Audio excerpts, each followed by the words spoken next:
মথুরার হাটের দিকে যাত্রা করেছেন। তিনি এসে দেখে দূরে এক মাঝি তার সুসজ্জিত নৌকাখানি নিয়ে দাঁড়িয়ে আছে। সখীগণ শুনালেন, মাঝি, ও মাঝি!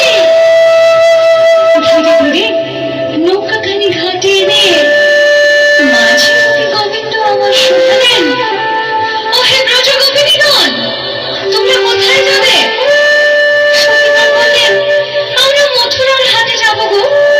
দেখছো না কত বেলা হয়ে গেল, তাড়াতাড়ি পার করে দাও। এই কথা বলে তারা নৌকায় উঠতে গেলেন। সঙ্গে সঙ্গে মাঝি বাধা দিয়ে বলে, দাঁড়া করো, করো কি গো? আমার নৌকায় পার হতে গেলে যে ঘাটের মাসুল দিতে হয়। সখীগণ বললেন, তো বেশ, তোমার ঘাটের মাসুল কত শুনি? এই কথা শোনা মাত্র গোবিন্দ বললেন, বলি 16 আনা দে, বলি 16 আনা দে, না দিলে পার করি না।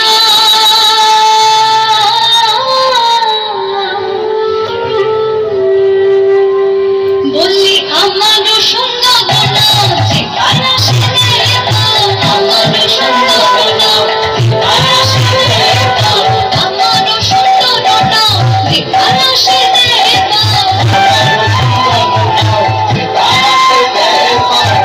আসিয়া বললে শোনো, আসিয়া বললে শোনো। এই কথা শুনে সখীগণ বলে, বলো কি হে মাঝি, তুমি এক পয়সা দিয়ে পার হয়ে যায়, আচ্ছা বেশ, আমরা না হয় একই আনা দিব হে, এক আনা দিব হে, দিব আমরা এক আনা, তোরে আসিবে জানি না, দিব তোরে আসিবে জানি না, এক আনা দিব হে।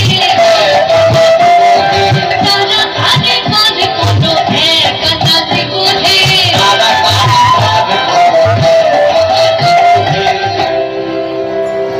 গোবিন্দ আমার সহজ চতুর, তাই চাতুরি করে সখীদের বলছেন এক আনা, কিন্তু আমি এক আনায় পার করি না,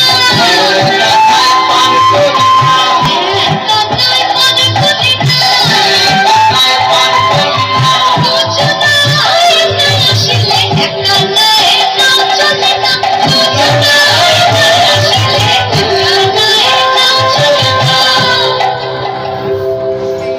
দুজনায় না আসিলে এক আনায় নাও চলে না।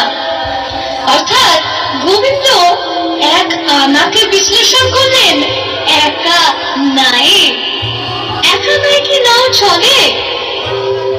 তাই সখীগণ বললেন, বেশ, তাহলে আমরা 2 আনা দেব। গোবিন্দ বললেন, না, 3 আনা, তাতেও হবে না। সখীগণ বললেন, বেশ, তাহলে আমরা 4 আনা দেব হে, 4 আনা দেব হে। সখীগণ মিলে 4 আনা দেব হে, সখীগণ মিলে 4 আনা দেব হে। আমি 4 আনা লই না, আমি 4 আনা লই না। চতুর্বর্গের ফল ধরে না 4 আনা লই না, চতুর্বর্গের ফল ধরে না 4 আনা লই না, চতুর্বর্গের ফল ধরে না 4 আনা লই না। গোবিন্দ বললেন, দেখো বাপু, চতুর্বর্গে তো ফল ধরে না, তাই আমি 4 আনা নিই না। কিন্তু কি এই চতুর্বর্গ, কাকে বা ফল ধরে না? ধর্ম, অর্থ, কাম, মোক্ষ, যে চতুর্বর্গ আমাদের অন্তরে বর্তমান, গোবিন্দ বললেন সেই চতুর্বর্গ থাকলে তাতে ফল ধরে না, অর্থাৎ সাধন হয় না, অর্থাৎ গোবিন্দ সাধনা হয় না। সখীগণ বললেন, বেশ, তাহলে আমরা 5 আনা দেব হে, 5 আনা দেব হে।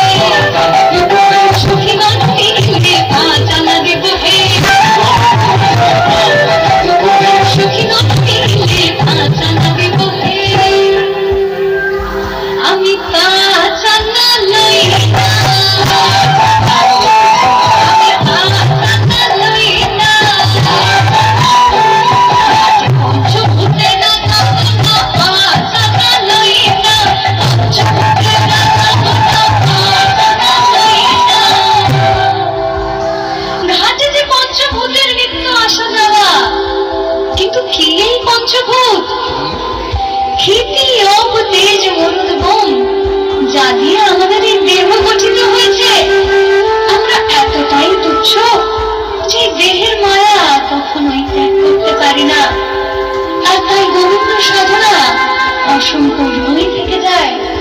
গোবিন্দ বললেন, এই পঞ্চভূতের তো ঘাটে নিত্য আসা যাওয়া, এই দেহ আজ আছে কাল নেই, তাই কিসের মায়া? সখীগণ বললেন, বেশ, তাহলে আমরা 6 আনা দেব।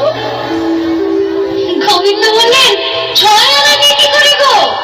ষড়রি বুঝে বাস মানে না, তাই 6 আনাতেও পার করতে পারবো না। আচ্ছা বাবু, অনেক হলো, 7 আনা দেব, এবার তো পার করো, বেলা হয়ে যায়, তখন না দেবে দিতে করি। গোবিন্দ আবার বললেন, দেখো বাবু, 7 আনাতে পার করতে পারবো না গো, 7 সমুদ্রের ঢেউ লাগবে আমার জীর্ণ তরিতে, তরি যে ডুবে যাবে, তোমাদের মহামূল্যবান প্রাণ যাবে, সেক্ষেত্রে কলঙ্ক তুই মাঝির নামেই আসবে, তাই 7 আনাতে পার করতে পারবো না। বেশ বেশ, অনেক হলো, আমরা না হয় 8 আনা দেব হে, 8 আনা দেব হে, অষ্ট সখী মিলে 8 আনা দেব হে, অষ্ট সখী মিলে 8 আনা দেব হে। 8 আনা? 8 আনা মানে তো তাকে কেউ টানে না গো, অর্থাৎ স্বভাব চতুর গোবিন্দ 8 আনাকে আনা দিয়ে বিশ্লেষণ করলেন আর বললেন, 8 আনা, 8 আনা, 8 আনা, 8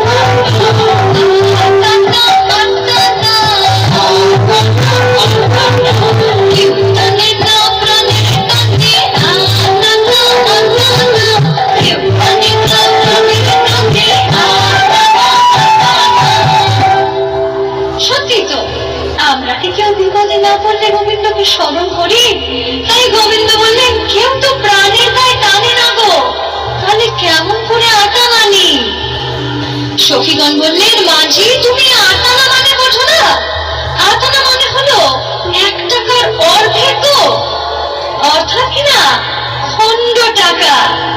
কিন্তু গোবিন্দ আবার খণ্ড নেবেন কেমন করে? আমি খণ্ড তো লই না,